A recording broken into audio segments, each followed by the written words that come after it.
Hello, guys. My name is Isaiah Woodbury. I feel the need to make this video, so I'm going to make it right now. The topic today is defeating lust. Okay, stick with me. I'm going to do this in 4 parts. Okay, the first thing we need to talk about in this 4-part series, I need you to understand a couple things. This is just my take. So let me get going. I need you to first understand, without any doubt, that it's okay. That you need to understand, first and foremost, it's okay. I know that you want to change. And you know that you want to change. This defeating lust thing, it is not a you problem.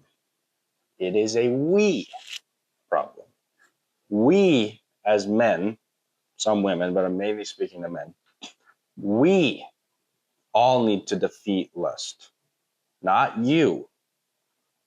Your dad, your grandpa, your brothers, your friends, your leaders, your church leaders, your non-church leaders, every man you know has to conquer lust. This is not a you thing. You are okay. If you are watching this video, you want to change, and I believe in you, and I respect that. So let's get a little deeper.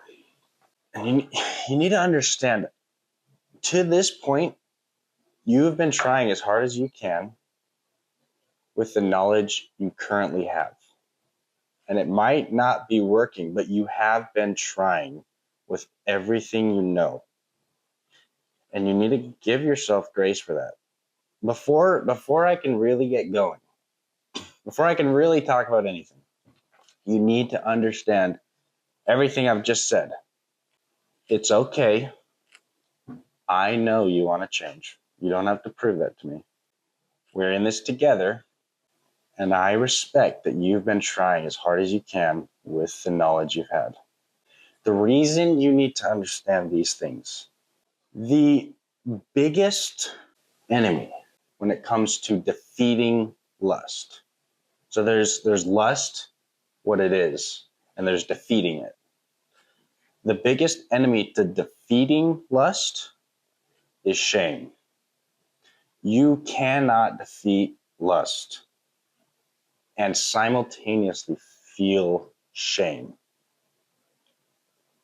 You cannot defeat lust and feel shame at the same time. You will not. Feeling shame gives the illusion that you are working on it and you care, because you think, oh, I feel bad. This is proving to myself that I want to change. But you can't for some reason. The more you feel shame, the harder it is to change. And this is with anything, but specifically defeating lust. Shame, shame, shame. So the strongest quality you need throughout everything I'm going to talk about, it's not discipline, it's not control, it's literally self-forgiveness and self-love.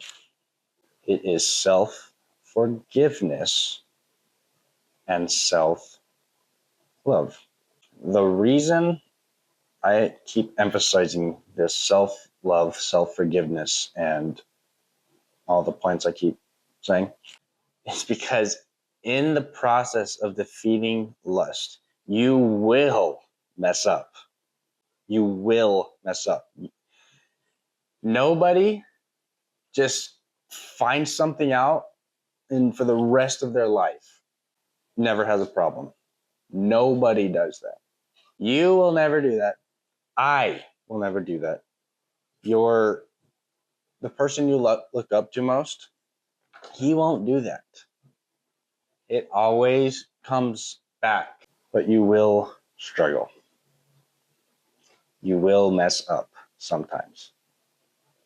And when you mess up, you need to have so much grace for yourself and love for yourself. Understand that you're trying your hardest with what you know. And that's as far as it's getting you. And sometimes you're going to make mistakes. And this sounds cheesy, but it's like the most important part of this whole thing. I didn't get past lust until I became aware of how much the lack of self-forgiveness was stopping me. In every aspect too, that's the funny thing. But especially lust, right? Because shame makes it worse. And the opposite of shame is self-love, self-forgiveness. And you are allowed to feel self-love when you fall into lust.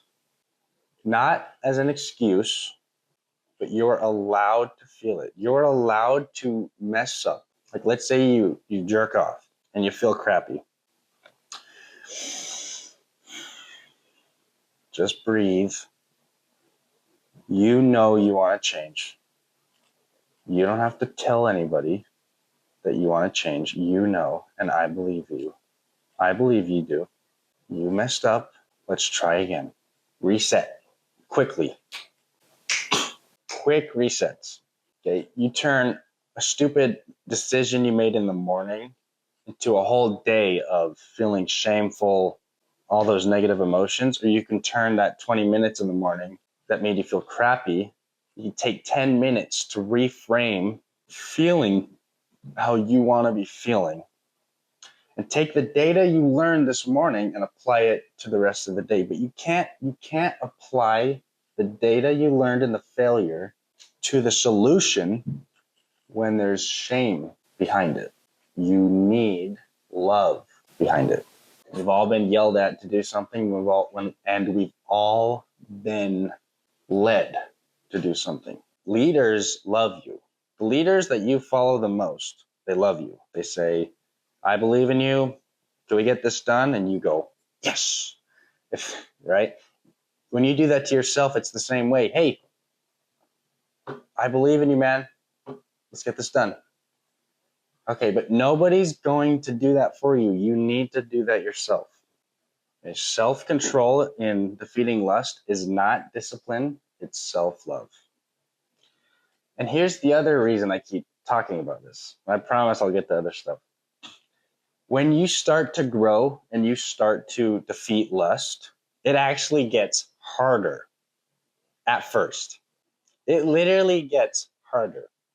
So you're actually setting yourself up, right? Because you're not avoiding it anymore. You're not numbing it. And so now it's on your mind. So now your triggers are going to come to the surface more. And you're going to be triggered more because you are changing. So it's like me to tell you how to defeat lust without first saying you need to get rid of the shame and love yourself and forgive yourself would be setting you up to fail. You need to forgive yourself first. Then you can start this journey.